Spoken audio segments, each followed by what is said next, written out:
Welcome, inquisitive viewers, to the conclusion of a three-part series featuring our intriguing discussion with Dolores Cannon, a famous American psychic researcher. Ms. Cannon has traveled around the world lecturing on topics such as accessing memories from previous lives through a form of hypnosis called past life regression, the meaning of the year 2012, and messages she's received from the 16th century French prophet Nostradamus. To date, she has written 15 books, including Keepers of the Garden, and the 3-volume sets Conversations with Nostradamus and The Convoluted Universe.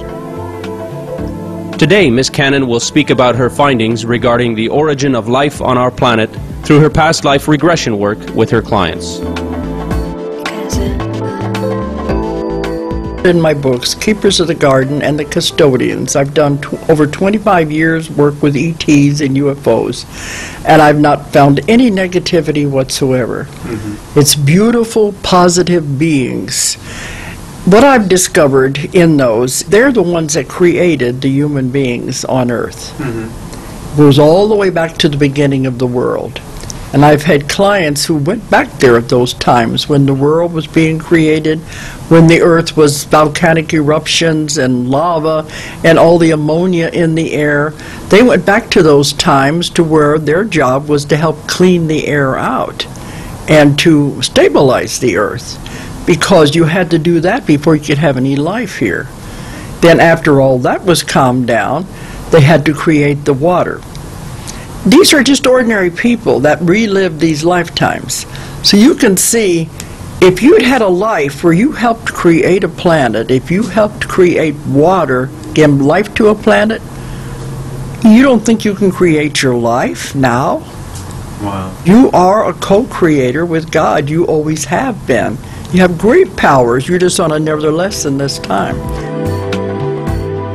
Many holy scriptures tell us that God has granted humankind the grand privilege of being co-creators of the earth with Him. As God's blessed children, we are endowed with godlike qualities and possess the ability to carry forth His work.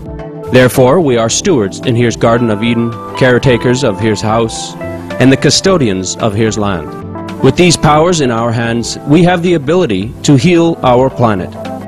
So they were there when the water was created. First you had to have plants before you could have life. So they're the ones that create the life. They brought single-celled organisms to the planet.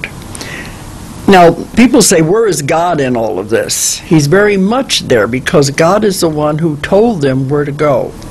And many of them, this is their job, to go all over the universe, finding planets that have developed to the point they can have life. Earth got to that point that it could cool down enough that we could have life. They have histories of all the planets in the councils. There's councils over everything. And so when a planet reaches that point, it is given its life charter. Then it's decided by these other beings, and this is what they do, and they live enormously long lifetimes because there is no time anyway. And so they're told to go to the planet and start, and they bring single-celled organisms to the planet just to see if they can get something started. And it depends on the primeval soup of the planet, the chemicals in the air, the soil, what is going to develop. They never know. The single-celled organisms begin to clump together to make multi-celled organisms and develop life of some kind. You would be surprised what you could have looked like. It all depends on the development. Where do these cells come from? They collect them from everywhere, and they just see what is going to grow and combine together. And it will begin to develop into plants, into animals, life of some sort. You can imagine how long this would have taken. So I've had people go back to lifetimes when they were the seeders, trying to spread life to get it going. But if you can get something going, then they come back over eons of time and groom it to get it to go. Like plants have to be there before you have animals. A lot of the animals were brought from other planets just to see what would grow here, what would evolve here. So they said, give this beautiful planet a being with intelligence and free will, and see what he does with it. This is one of the most difficult, challenging planets to live on. So to come here, you have to be a master manifester, even be allowed to step foot on this planet. Because it's so hard, the lessons are so hard. And then when you come, of course, all the memories erased. You forget the rules. You forget why you're here. As the animals began to develop, they picked the monkey to manipulate the genes in order to create people because it had a big brain capacity and it also had hands. You've got to have hands if you're going to create tools. You know, we are about 98% compatible genetically with the ape. So we are so closely related. So they picked that one and they began to manipulate it to create a being that would turn into an intelligent being. In the American television science fiction series Star Trek, the protagonist, the captain of a spaceship that visits different planets, was bound by the Prime Directive set by a United Nations type organization called the United Federation of Planets. The Prime Directive states that he is not to interfere in the development of civilizations. Ms. Cannon says that the Prime Directive is an actual law of our universe. Now there was one other rule that was definite in this. It's the Star Trek Directive of Non-Interference. It's real, it's not fiction. Because they said you cannot interfere with the development of a civilization once it's begun. You give them free will and then you have to just see what they're going to do with it. So I asked them, okay, you're coming and you're giving them the next advancement when they need it, as they go along.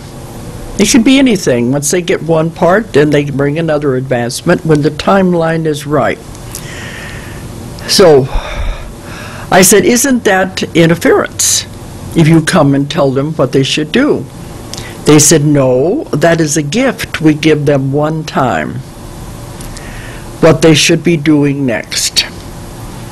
And what they do with it is free will. It's up to them. And most of the time when they take it, they use it in the wrong way, mostly turning it into a weapon or something that is negative. And I said, can't you just come back and tell them they're doing it wrong? He said, no, that's interference. The only time they are ever allowed to interfere is if we were to get to the point we were going to blow up the world. Right. They said that one little planet, if it were to destroy itself, it would have reverberations throughout the solar system, throughout the galaxies. It could cause untold damage, even spreading into other dimensions where there were other civilizations. So if we ever got to the point we were going to blow up the world, they would have to step in and stop it. Given the Prime Directive, it would appear the universe is unable to aid humanity except under the most dire of circumstances.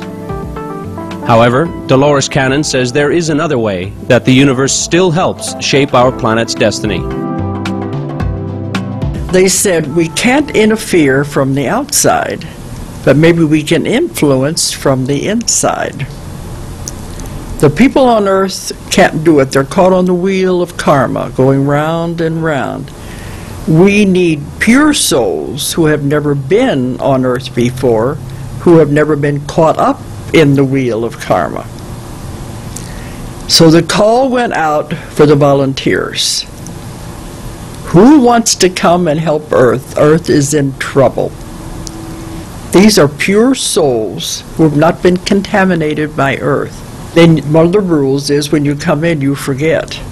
We're the only planet where we forget our contracts, we forget our association with God, and we have to stumble back and discover it all over again. It's a very challenging planet.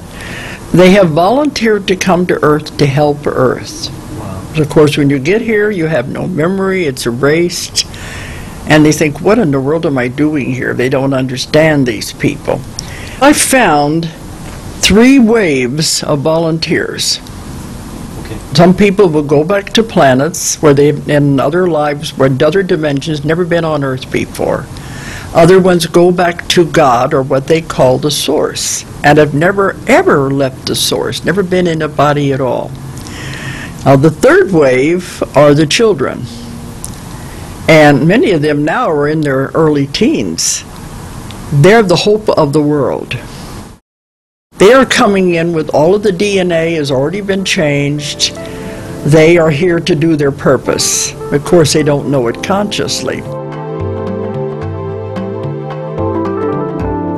Thank you, Dolores Cannon, for sharing your research regarding the creation of life on Earth and how the universe aids our planet in its development. We are grateful for living on such a beautiful planet and are heartened to hear there are beings both from our world and beyond actively working to achieve peace on Earth. For more details on Dolores Cannon, please visit www.ozarkmt.com. Books, DVDs, and CDs by Miss Cannon are available at the same website. Bright viewers, thank you for your presence today on our program. Coming up next is Words of Wisdom after noteworthy news. May all of humanity join hands together and forever look after each other as family. For more details, please visit www.suprememastertv.com/SS